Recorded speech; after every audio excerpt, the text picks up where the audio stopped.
Mesdames, Messieurs, mes chers administrés, bonjour. Merci d'être présents pour ce 9e point info Covid pour ce qui concerne notre ville de Marmande, avec quelques informations ce soir importantes, puisque vous le savez, hier soir, le président de la République s'est adressé à la nation et que nous devons nous adapter à ce qu'il nous a demandé. Et je vous avoue que cela nous arrange dans certains points, vous allez vite le comprendre. Permettez-moi d'abord de commencer par les points habituels qui concernent la sécurité et l'aspect médical de la pandémie. Pour la sécurité, nous n'avons enregistré aucun problème ces 7 derniers jours et depuis mardi dernier, il y a eu peu de verbalisation, beaucoup de contrôles, plus d'une centaine chaque jour, peu de verbalisation. Donc aujourd'hui, les choses se passent relativement bien, avec de moins en moins de débordements et de moins en moins d'incivilité. Concernant l'aspect médical des choses, il n'y a pas d'autres cas aujourd'hui à Marmande. Vous savez, nous avons eu au départ 2 cas positifs qui ont depuis été mis en quarantaine et sont sortis de cette quarantaine guéris. Et aujourd'hui, nous n'avons pas d'autres diagnostics posés, donc c'est encore une bonne nouvelle qui se poursuit pour notre ville. Pour ce qui concerne ensuite les marchés, vous savez que samedi dernier, nous avons organisé le marché d'une manière un peu différente, à la suite du marché du vendredi matin de la Gravette, qui s'est très très bien passé, et ce qui va permettre de pérenniser ce marché de la Gravette sous cette forme-là. Samedi matin, nous avons disséminé l'ensemble des stands de vendeurs autour des boulevards, et cela s'est très très bien passé. Il y a eu beaucoup de monde, mais tout le monde a vraiment bien joué le jeu et tout le monde a respecté les consignes de sécurité. Et nous sommes aujourd'hui dans la situation où nous pouvons poursuivre dès samedi, donc à nouveau cette organisation-là. Et j'en suis très heureux parce que ça permet à toutes les personnes qui ne peuvent pas forcément se véhiculer, au moins d'accéder aux fruits et légumes et au marché du frais. Pour samedi matin, nous aurons 2 stands supplémentaires. Il y a eu un absent samedi dernier devant les Nouvelles Galeries. Et en fait, il avait averti vendredi soir, mais je n'étais pas au courant de cette information-là. Il sera là samedi prochain devant les Nouvelles Galeries. Nous aurons donc, en fruits et légumes, boulevard de Marais, Monsieur Gay. En fruits et légumes bio, à l'école Édouard Herriot, Monsieur et Madame Van Eden. Aux galeries, Monsieur Aziza pour les fruits et légumes. Pour les fruits et légumes encore, place du 14 juillet, Monsieur Baroudi. Pour les asperges, place des droits de l'homme, Monsieur Mours. Pour les salaisons et les charcuteries, place de la laïcité, Monsieur et Madame Leparoux. Pour les chèvreries de la noce, donc du fromage, sur le parking de Secret des Pins, les personnels de la chèvrerie. Et des gâteaux secs, place Henri Birac. Vous le voyez, nous avons donc un petit peu plus de vendeurs que samedi dernier. Et je pense que cela va aller crescendo. En tout cas, autour des boulevards aujourd'hui, sachez que tous les samedis matins, vous allez pouvoir procéder à vos achats alimentaires frais, en plus des halles, bien évidemment, qui restent ouvertes 5 jours sur 7, du mardi au samedi. Donc n'oubliez pas non plus d'aller aux halles. Quatrième point que je voulais aborder avec vous ce soir, le point des festivités. Vous le savez, l'annonce du président hier soir nous a soulagés pour ce qui concernait le Garo-Rock.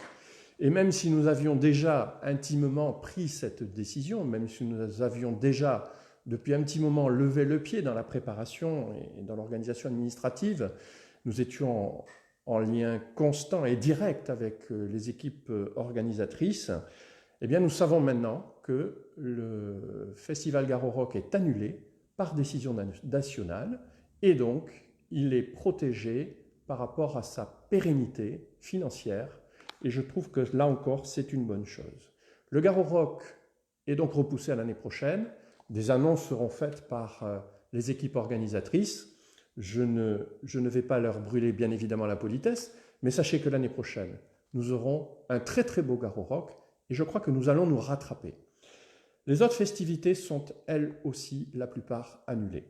La fête des fleurs et des saveurs, bien évidemment, est annulée. La fête de la musique est annulée. La Marmande Fête est en grande partie annulé aussi. Nous verrons pour ce qui concerne certaines animations, mais en tout cas, Marmande en Fête ne se tiendra pas. La cavalcade, le concert ne se tiendront pas. Pour ce qui concerne ensuite les festivités du 14 juillet, elles sont elles aussi annulées. Le feu d'artifice sera probablement repoussé. Nous sommes en train d'y travailler. J'aurai la réponse la semaine prochaine. Je vous en dirai plus à la prochaine séance de Marmande Info Covid.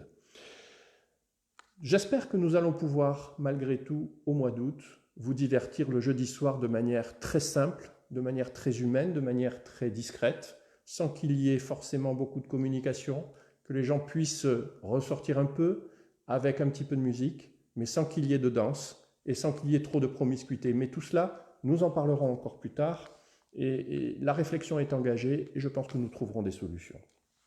5e point, concernant les masques. Je vous en ai déjà parlé la semaine dernière. Nous avons désormais une petite armée de couturières qui s'est mobilisée de manière tout à fait spontanée et bénévole. Le dossier aujourd'hui est pris en charge par une élue, Jocelyne Elie, qui vous en parlera bientôt, je pense. Nous allons faire un petit reportage sur ce sujet-là. Sachez que nous allons fabriquer des masques en tissu pour vous permettre d'aborder le déconfinement avec plus de sécurité. Sachez aussi que l'agglomération travaille dans son coin, et quoi qu'il en soit, nous aurons pour le déconfinement, nous proposerons à chaque Marmandais et à chaque habitant de Val-d'Aran agglomération des solutions pour être tout en sécurité, tout à fait en sécurité dans cette période un peu délicate.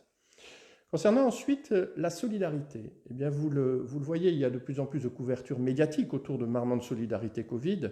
Le collectif qui s'est mis en place pour aider tous ceux qui ont des difficultés, eh bien il y a de plus en plus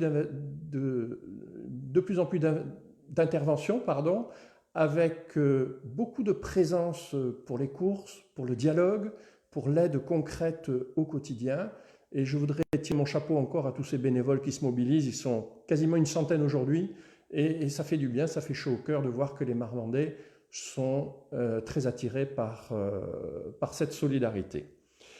Dernier point concernant l'agglomération. Quelques infos quand même, quelques informations concernant l'agglomération puisqu'elle est impliquée dans votre quotidien. Tout d'abord, nous n'avons pas de retard sur le faucardage, c'est-à-dire sur l'entretien des bas-côtés dans les zones rurales ou semi-rurales. Le faucardage a débuté la semaine dernière, il va se poursuivre suivant le schéma qui était chaque année appliqué, et donc vous allez voir les bas-côtés qui seront tondus dans les jours ou les semaines qui viennent. Donc il n'y a pas de retard au démarrage dans ce dossier-là, tout se passera comme prévu, comme chaque année. Concernant ensuite les déchets verts. Les déchets verts, essayez, je sais que cette période vous a permis de jardiner, de ranger dans votre maison. Gardez vos déchets verts encore, gardez-les chez vous et gardez vos encombrants, gardez vos déchets, la plupart du temps, tout ce que vous pouvez conserver, conservez-les. Pour une simple raison, nous ne pouvons pas aujourd'hui, étant donné que toutes les filières en aval sont fermées, les centres de tri sont fermés, les centres de réception des déchets verts sont fermés. Nous ne pouvons pas, nous, à l'agglomération, conserver l'ensemble des déchets de 60 000 habitants, de plus de 60 000 habitants. Nous n'en avons pas la capacité aujourd'hui, c'est aussi bête que cela. Donc essayez de les conserver le plus possible. Nous allons essayer de trouver des solutions alternatives, notamment pour les cartons des commerces qui aujourd'hui peuvent rester ouverts parce que ça devient une vraie problématique pour eux. Et petit à petit, nous essaierons également de rattraper le retard pour ce qui concerne les déchets verts et pour ce qui concerne le tri sélectif.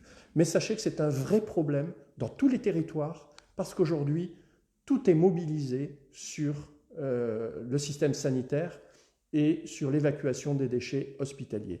Donc, tous nos systèmes d'aval étant fermés, nous ne pouvons pas aujourd'hui conserver l'ensemble de ces déchets à l'agglomération. Donc soyez très patients, essayez de vous organiser, nous réglerons ça en temps voulu. Concernant l'économie maintenant, puisque l'économie, vous le savez, dépend aussi de l'agglomération. Nous avons commencé à travailler avec les vice-présidents de l'agglomération par vidéoconférence. Nous nous réunissons maintenant tous les 15 jours le vendredi à 18 h. Et nous avons commencé à acter un plan de soutien à l'économie locale. Ce plan de soutien viendra en soutien, en complémentarité de ce qui existe déjà. Vous savez qu'il y a un plan national qui a été présenté par le ministre Bruno Le Maire. Il y a aussi la région, avec le président Alain Rousset, qui a proposé une aide de 75 millions d'euros. Et il y a l'agglomération qui va essayer de combler l'ensemble des trous de la raquette, comme l'on dit. Et ce que nous allons faire, c'est essayer de faire en sorte que tous ces plans-là s'articulent logiquement et correctement. Il n'est pas question pour nous d'aller effectuer un énième plan avec nos propres référentiels. Ce que nous allons faire, nous allons essayer d'être en appui de ce plan national et de ce plan régional et essayer de combler les petits déficits qu'il pourrait y avoir. Voilà donc ce que je voulais vous dire ce soir. Mais encore une fois, la situation est très stable ici à Marmande et en Marmandais. Et j'en suis particulièrement soulagé, vous le voyez. En tout cas, les choses se passent à peu près bien sur le plan de la collectivité, même si pour vous, individuellement, je sais que c'est difficile. Et nous essaierons d'être en appui à chaque fois que nous le pourrons. Voilà ce que je voulais vous dire ce soir. Situation stable, mais restez sérieux, restez confinés, restez chez vous. Bonne soirée à tout le monde. Et à mardi prochain, 18h30.